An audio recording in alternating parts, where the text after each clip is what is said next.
Pak Edi Utama, silakan, dan siap-siap habis ini Pak Ali Umar, yang beliau ini lupa tadi memperkenalkan, beliau adalah pematung kita yang luar biasa dari Jogja. Nanti beliau akan perkenalkan diri sedikit. Kami persilakan dulu Pak Edi, nanti bersiap-siap Pak Ali Umar. Kami persilakan. Terima kasih, Nafas. Assalamualaikum warahmatullahi wabarakatuh.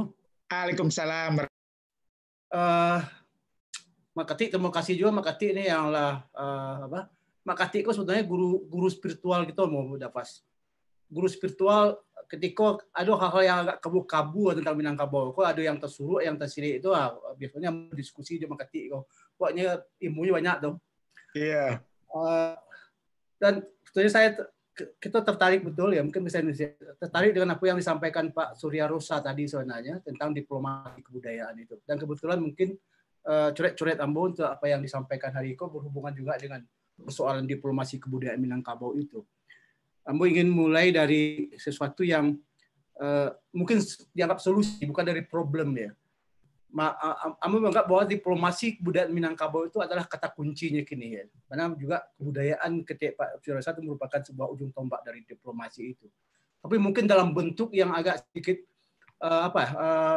yang disebut dengan diplomasi budaya Minangkabau yang tajwa tabali, gitu. Jadi Ambo ingin mengatakan bahwa sebetulnya sudah ada beberapa gerakan budaya seni dari orang-orang anak-anak Minangkabau, dari orang Minangkabau yang tumbuh dan berkembang karena permintaan pasar. Mungkin kalau di luar dari jangkauan pemerintah, mungkin juga jangkauan dari banyak orang-orang Minang, tapi dia tumbuh dan berkembang. Salah satu contoh yang paling menarik itu menurut saya adalah apa yang dilakukan oleh teman-teman perupa, seni rupa dari Minangkabau. Ada 6 orang ya, anak muda yang tahun 93 berkumpul. Itu salah seorang aktor yang tadi saya lihat di sini ada Rudi Matovani yang sudah jadi miliuner gitu karena lukis seni rupanya. Itu berkumpul dan kemudian membuktikan diri mereka di Jogja itu sebagai sebuah kelompok seni rupa kontemporer yang disegani secara Indonesia, yang diakui eksistensinya secara nasional maupun secara dunia. Mereka bekerja dengan sangat serius ya, dengan sesuatu yang sungguh-sungguh, sehingga mereka dianggap berapapun kontemporernya ya, dari lukisan mereka, ternyata banyak pengamat yang mengatakan bahwa mereka tidak, ide-ide mereka itu, gagasan-gagasan kesenian mereka itu tetap berhubungan, ada benang merahnya dengan Minangkabau itu. Tapi sayangnya mungkin kelompok ini juga tidak begitu dikenal oleh banyak orang Minangkabau, tapi lebih banyak dikenal oleh orang-orang yang mungkin lingkungan yang lebih besar yang masuk dunia ya, karena beberapa lukisan mereka itu sekiranya sudah masuk ke pasar lelang Christie kayak di Singapura dan Art Fair di macam-macam kota di dunia ini. Itu satu contoh yang saya anggap sebuah bentuk diplomasi budaya Minangkabau yang tajwa tabali itu. Jadi mereka menjual dan sudah ada yang membeli. Mereka tumbuh berdasarkan itu. Sebuah inisiatif yang sangat independen sekali. Yang kedua, saya kira tahun 99 saya diundang oleh 2 orang tua yang mungkin Indra Utama tahu orangnya, yaitu John dan Anne Summerfield.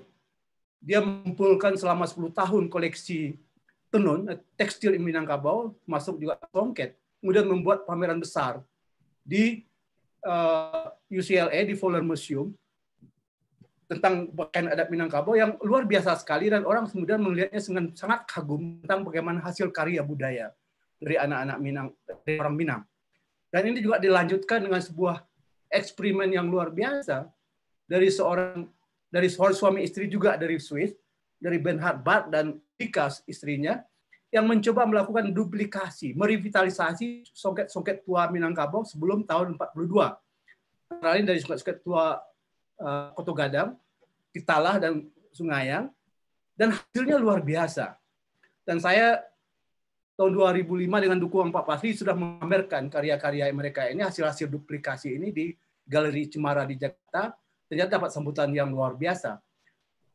Kualitasnya luar biasa saya kira, dan harganya itu jauh di atas rata-rata songket terbaik yang dihasilkan oleh orang Minangkabau sekarang. Kan ada bermacam-macam motif ya. Kualitas benang yang dengan teknik yang baru yang dia impor dari Kamboja, itu menghasilkan sebuah produk budaya yang menurut saya justru tajwa tabali. Banyak permintaan pasar yang kemudian memberikan ruang pada produk mereka. Sayang sekali sebetulnya tidak ada respon yang cukup positif terhadap bagaimana, karena dia berkeinginan juga untuk melakukan sebuah sosialisasi untuk melatih para penenun songket kita untuk bisa memproduksi itu karena kerumitan. Saya dengan Pak Amran Nur sebetulnya Kota Sawalunto pernah mencoba urus izin dia untuk bisa menjadi semacam tim ahli di Kota Sawalunto, tapi terbentur dengan masalah birokrasi dan sistem hukum Indonesia. Yang ketiga saya kira juga tahun 89 misalnya, ketika sebuah rombongan kecil dari Minangkabau itu berangkat ke Kalkota, yang di atas nama Sanggar Gumarang Sakti, dan Bu Kusmiati Suit diundang ke sana untuk sebuah festival internasional yang temanya itu tentang silat dan tari. Ya.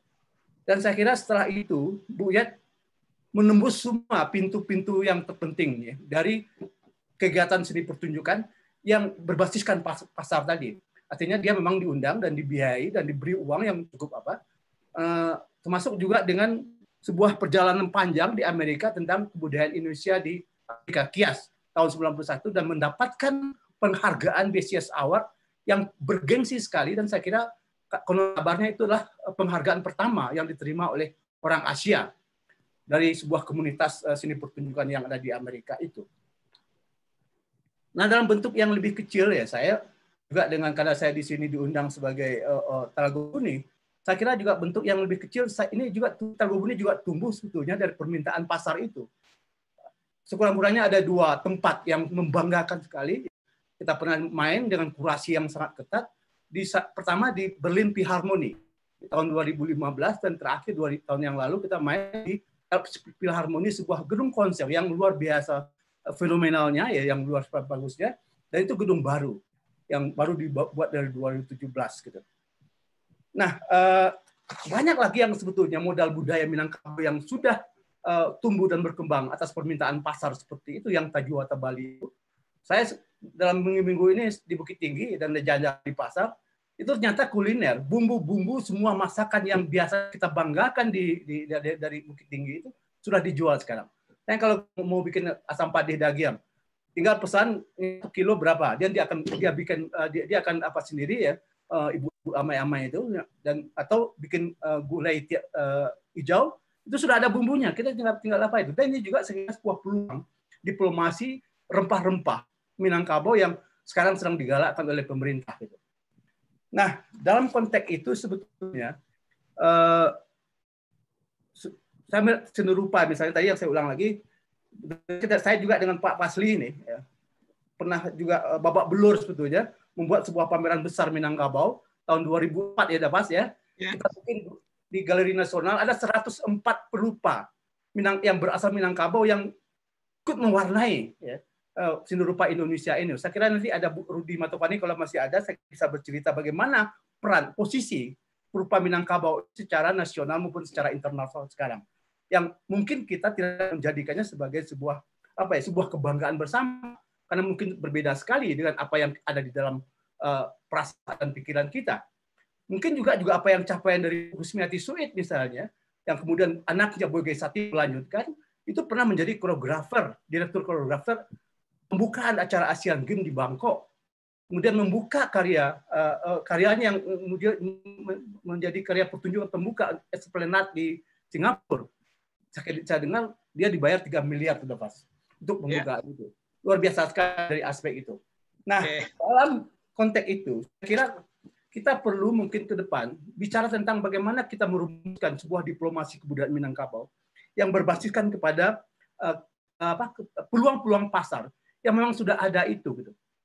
Saya percaya bahwa Minangkabau punya nilai-nilai, punya sesuatu yang penting yang bisa dipertaruhkan secara internasional maupun secara nasional.